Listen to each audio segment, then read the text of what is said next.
All right, let me invite you to take your Bibles tonight and turn to 2 Kings chapter number 6. 2 Kings chapter number 6. Last week we saw in verse 24 how the Syrians had laid siege to the city of Samaria. The city was locked down in an effort to thwart a Syrian invasion. But the Syrians were not interested in invading Samaria. They were only interested in blockading it and causing a famine, which they did. Caused a famine to take hold of the city when they allowed no shipments of food into the city. And there was a great famine. In verse 25, we saw that the famine was so bad that the head of a donkey brought an outrageous sum of money, as did a half pint of dove's dung, but it was way much worse than that. We saw it in verse 26 as the king walked atop the city wall, observing the plight of his city as well as observing his troops and the troops on the other side, the Syrian troops in the distance. He heard the cry of a woman from below saying, "Help me, O Lord King. Help me, my Lord, O King." In verse 27, he spoke against the Lord and her, replying in what appears to have been spoken in a mocking manner. There in verse 26, verse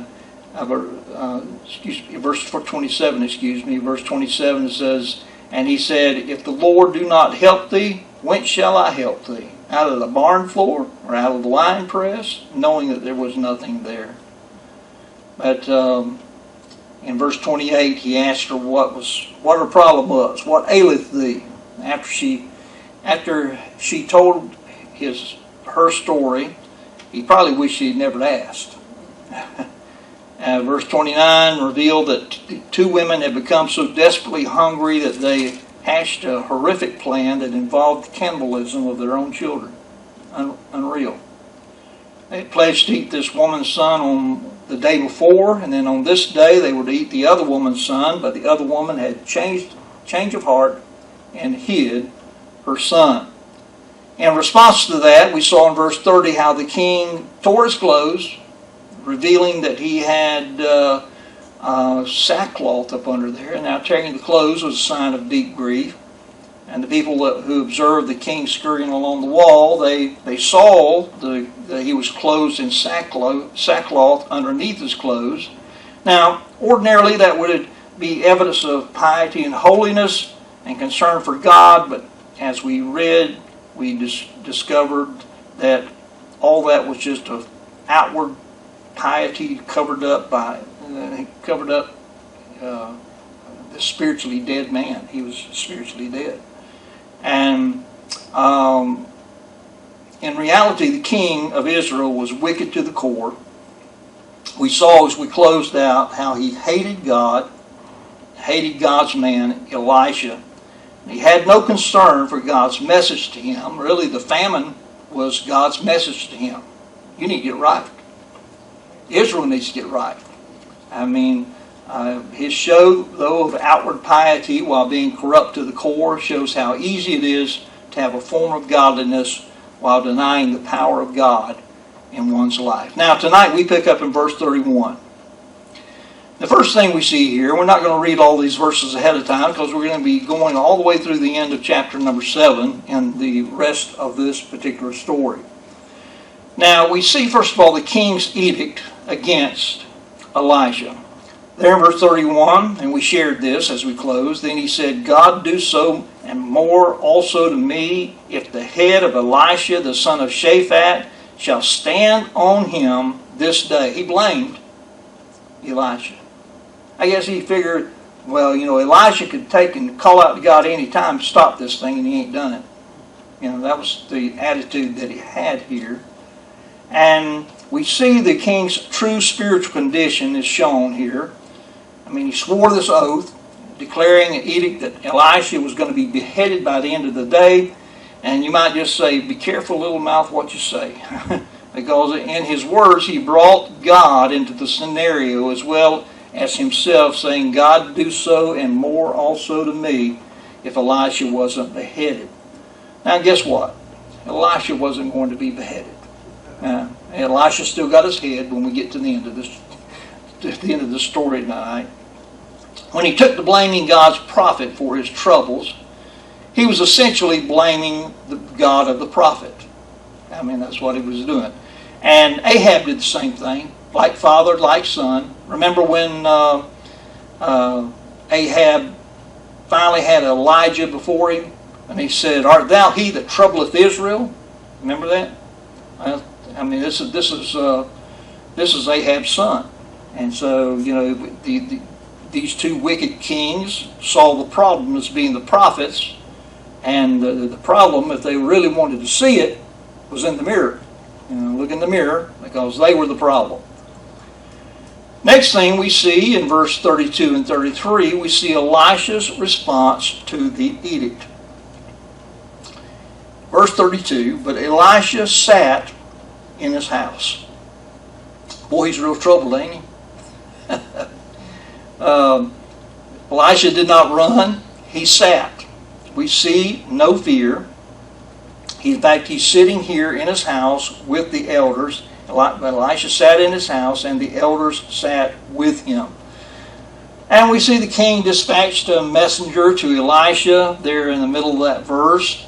And it says there, and the king sent a man from before him, but ere the messenger came to him, he said to the elders, this is Elisha saying this, he said, see ye how this son of a murderer hath sent to take away mine head?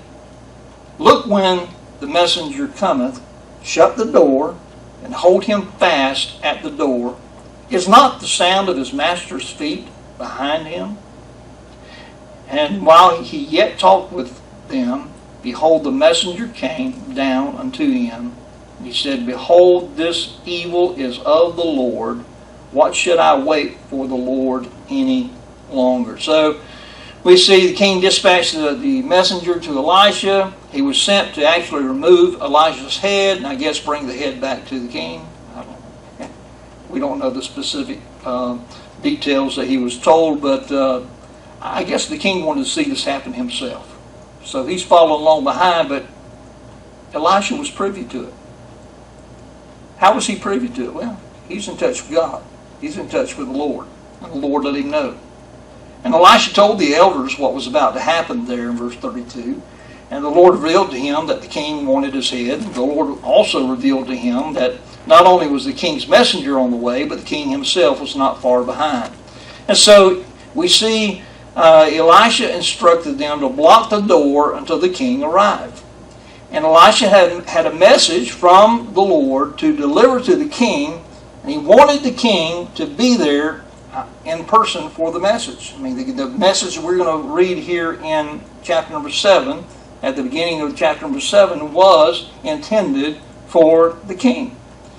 And so we see Elisha's message to the messenger that first arrived there in verse 33.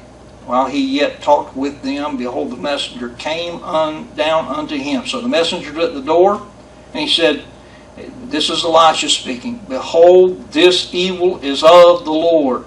What should I wait for the Lord any longer? In other words, the famine and all that came with it was from the Lord.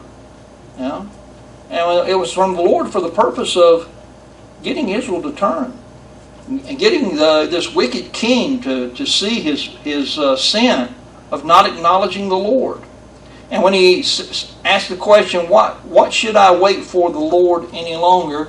The king probably thought that Elisha could go to the Lord and call a halt to the famine anytime he wanted to, but Elisha was prefacing his message in chapter 7 with this statement. And there was no need to wait for the Lord any longer, because the Lord had a message. He didn't need to go to the Lord and say, well, Lord, what do you want me to deliver? Because he had it in his lips already. And it's fixing to come out in the next chapter. Let's take a look at chapter 7. We see Elisha spoke with the authority of God. This is very important. Look at verse 1. Then Elisha said, hear ye the word of the Lord. Thus saith the Lord. Now, I want you to note that when Elisha spake, he didn't give his opinion. He didn't tell how he felt, or about he didn't tell how he felt about the king or the king's or even the situation they were in. He just spoke boldly with the authority of God. Now, sadly, this is by and large a big problem in our day also. Many who call themselves men of God have strayed away from God's authority, strayed away from His holy word, and they preach their own reasonings and the reasonings and platitudes and thoughts of other men while they forsake the word of the Lord. None of that's any good. It's what thus saith the Lord that's going to help people change. Now, we see Elisha stood boldly in the presence of this earthly king and in the presence of the king's messenger who was really sent to take off his head. He was there too. And in their presence and the presence of the elders, don't forget that they're there, who were there with Elisha, he lifted his voice to shout out these words, "Hear ye the word of the Lord, thus saith the Lord." And then he gave with boldness and clarity the word from the Lord that he had received. Now, with this authority and this announcement, I want you to see something about the message that he gave. Let's look at verse number 1 again. And then Elisha said, "Hear ye the word of the Lord, thus saith the Lord, tomorrow about this time," so about 24 hours later, okay? "Tomorrow about this time shall a measure of fine flour be sold for a shekel." And that's a normal price, was a normal price. "And 2 measures of barley for a shekel." And that was a normal price during that day in the gate of Samaria. Now, think about this. Here was a dying city. We've seen the destitution. We've seen the desperation of the people, haven't we? I mean, it's bad. I mean, real bad. It turned your stomach bad. And yet this prophet of God had the audacity to speak up and say basically that the next day the famine would be over. Well, we see the doubt expressed in verse number 2. It says, "Then a lord on whose hand the king leaned." So this is either a bodyguard or somebody that's just helping the king. Maybe the king's old, hard time getting around, and he needs help up and down, and somebody there for if he stumbles and falls. Okay, so this is a servant that is by his side all the time. A lord on whose hand the king leaned answered the man of God and said, "Behold, if the Lord would make windows in heaven, might this thing be?" And he said, "Behold, thou shalt see it with thine eyes, but thou shalt not eat thereof." So here we see doubt expressed from this man that the king leaned on to get around. He was basically implying that it was impossible for such a thing to happen that quickly. He cast doubt on the word of the Lord, and basically he was calling God a liar. That ain't going to happen. He's probably shaking his head. That's not going to happen. There's no way that can happen. And we see the assurance by the prophet in verse number 2 there also, as he said, "Behold, thou shalt see it with thine eyes, but shalt not eat thereof." This servant of the king would see God's word fulfilled, but he would not get to eat any of it himself. That was Elisha's way of saying that he was about to lose his life. And we'll see that later as we get through the chapter here. Now we see the fulfillment of the Lord's word in verses 3 through 20. And it involved some lepers, believe it or not. Here, well, we dealt with Naaman the leper in an earlier chapter. Now we got 4 lepers. And here you got a city that's really in bad shape. The lepers weren't welcome. They were outcasts. They're outside the city gates. That's where they stayed. Well, they're kind of between the enemy and the city. What are they going to do? There's no food. Well, let's take a look at verse number 3. And we see their plight. "And there were 4 leprous men at the entering in of the gate." They were hanging out by the gate. And they said one to another, why sit we here until we die? If we say we will enter into the city, then the famine is in the city, and we shall die there. And if we sit still here, we die also. Now therefore come, and let us fall unto the host of the Syrians. If they save us alive, we shall live, but if they kill us, we shall but die. It'll be a quicker death, wouldn't it? Yeah. So what's worse, dying of hunger or dying at the hand of the enemy? That was their reasoning, that it'd probably be quicker if they were going to die. So they chose to put their lives in the hands of the Syrians, since otherwise they were going to die anyway. And we see the discovery of these 4 lepers in verse number 5. And they rose up in the twilight to go into the camp of the Syrians. And when they were come to the uttermost part of the camp of Syria, behold, there was no man there. Now, I want you to picture this. The tents are all up. Animals are still out there. Campfires are still going. It's twilight. But ain't nobody there. They're gone. These 4 lepers go into the camp of the Syrians at twilight and find that the Syrians had basically vacated the camp with everything left behind. What gives? Well, the Lord had caused this to happen. Look at verse number 6. For the Lord had made the host of the Syrians to hear a noise of chariots. Listen, Brother Jim, they didn't have to have a hearing aid to hear that. The Lord gave them that. They were hearing things that weren't there.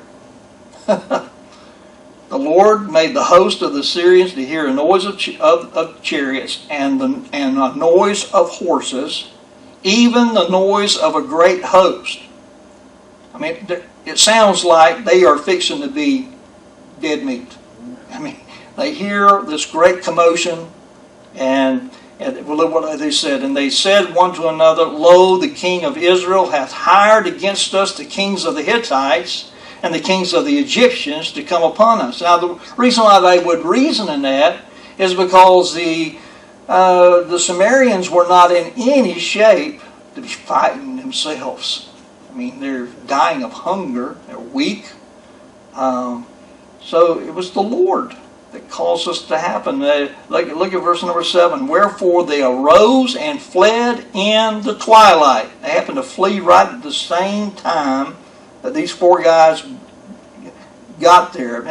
I see them having left, and then these 4 lepers show up, because one left at twilight to go out to that area, and the others fled in the twilight. But notice what it says, verse 7. Wherefore they arose and fled in the twilight and left their tents and their horses and their asses, even the camp as it was, and fled for their life. That's almost comical, isn't it? I mean, really it is. When you say, why would they leave their horses behind? You would think that they could have got out of there quicker with the horses, but they didn't. They were in a hurry, maybe to hide. Maybe they figured that horses would prevent them from being able to hide. But we see these Syrians left in abundance behind here. Look at verse number 8.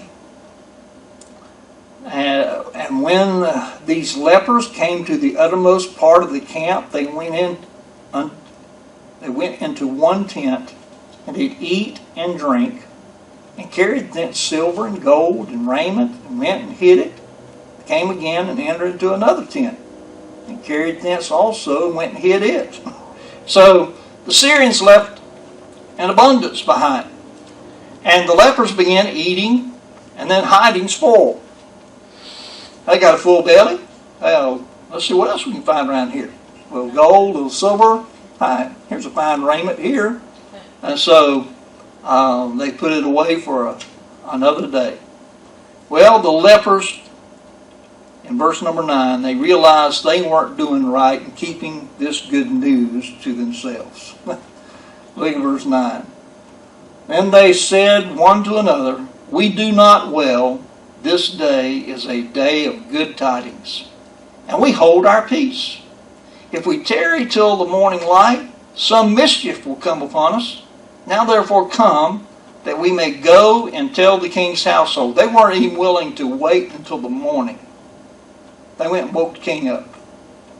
They did. Went and woke the king up. Listen, there's a parallel here to the good news of the gospel of Jesus Christ. We who are saved are beggars who found the bread of life for ourselves, and it's not right to keep it to ourselves when others need that same bread. I mean, that's basically what they were implying here. And so we see the lepers went back to the city and shared the good news. Look at verse 10 and 11. "So they came and called into the porter of the city," that's the doorkeeper, "and they told him, saying, We came to the camp of the Syrians, and behold, there was no man there, neither voice of man, but horses tied and asses tied, and the tents as they were." Now the porter's not going to let them in. Okay. They're lepers. Look at verse 11. "And he called the porters, and they told it to the king's house within." Look at verse 12. "And the king arose in the night," woke him up, rose in the night, and said unto his servants, "I will now show you what the Syrians have done to us. They know that we be hungry, therefore are they gone out of the camp to hide themselves in the fields, saying, When they come out of the city, we shall catch them alive and get into the city." So, as these lepers went back to share the good news, the king doubted the good news. He believed it was a trap of the enemy. And so he sends out some of his servants to check this out for himself. And we see the good news was confirmed. Verse 13. "One of his servants answered and said, Let some take, I pray thee, 5 of the horses that remain, which are left in the city. Behold, they are as all the multitude of Israel that are left in it." In other words, they were hungry too. "Behold, I say, they are even as all the multitude of the Israelites that are consumed. And let us send and see." So they're sending out these hungry men with hungry horses to check out what's going on with the Syrians, the Syrian camp. Look at verse 14. "They took therefore 2 chariot horses, and the king sent after the host of the Syrians, saying, Go and see. And they went after them into Jordan, and lo, all the way was full of garments and vessels." They were dropping stuff on the way out of town. Now, not only did they leave everything behind, but the stuff they did manage to carry, they were tossing to the side, and because it was slowing them down. So all the way was full of garments and vessels which the Syrians had cast away in their haste, and the messengers returned and told the king. So the good news here confirmed, and we see it doesn't end there. Okay, okay, there's food out there. Everybody's going to go out and have a good old time, right? It's party time. Party, right? That's what they're going to do. But the entire word of the Lord has not been fulfilled yet. But it's going to be. Look at verse 16. "And the people went out and spoiled the tents of the Syrians. So a measure of fine flour was sold for a shekel, and 2 measures of barley for a shekel, according to the word of the Lord. And the king appointed the Lord on whose hand he leaned to have the charge of the gate." Remember the guy that said, "God can't do that. That's not going to happen." So he's got charge of the gate now. He's the doorkeeper. "And the people trode upon him in the gate." They stomped him to death. It was they were wanting to get out of the city, get to the food, And he died, as the man of God had said, who spake when the king came down to him.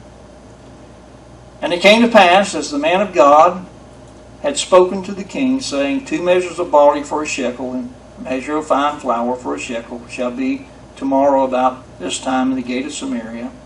And the Lord answered the man of God, said, Now, behold, if the Lord should make windows in heaven, might such a thing be? And he said, Behold, thou shalt see it with thine eyes, but thou shalt not eat thereof.